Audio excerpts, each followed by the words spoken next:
Chic Bridal Blooms. And I'm going to show you next how we can make a rose boutonniere. So the next thing that we want to do is wire everything. So I'm going to take our rose and we're going to cut it off about 1 inch. So you still have 1 inch of stem left on it. And then you're going to take your wire and then right up towards the top here, you're going to poke the wire through the calyx of the flower right up at the top. And you're going to leave about 2 inches on this side and 4 inches on this side and fold down the wire. So now we're going to take our floral tape, and the best way, probably the easiest way unless you've practiced a lot with this, is to take your tape like this and just pull it out a little bit. That gets the stretch going for you so that when you wrap it around it sticks to itself. So you're just going to turn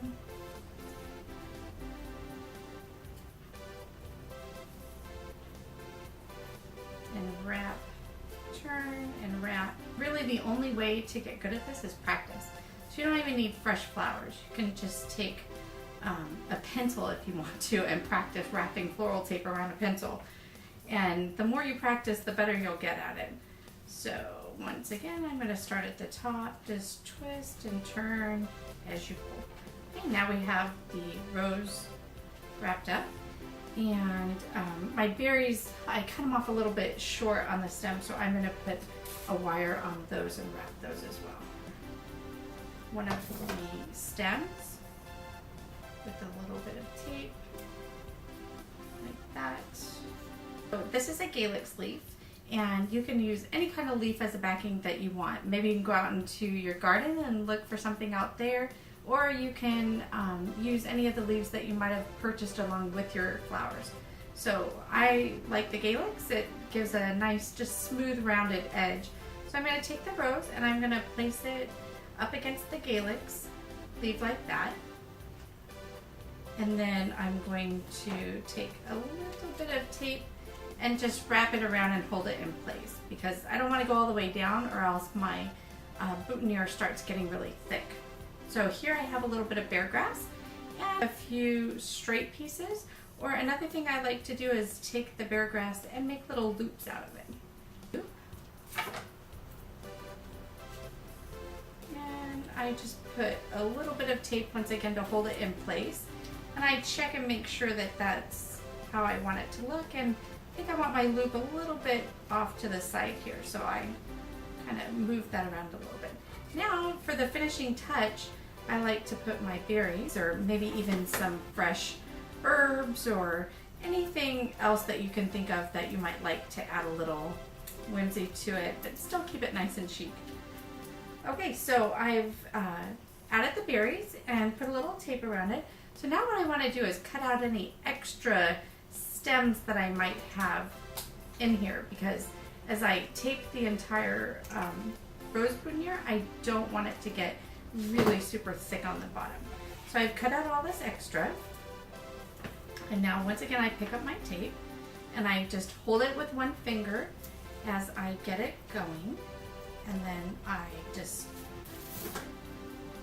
twirl and pull on the tape, twirl and pull. And then now that I've gotten down, I want to cut it off at a good length. And I say about 1.5 inches to 2 inches is good for the bottom. Give them something to pin onto.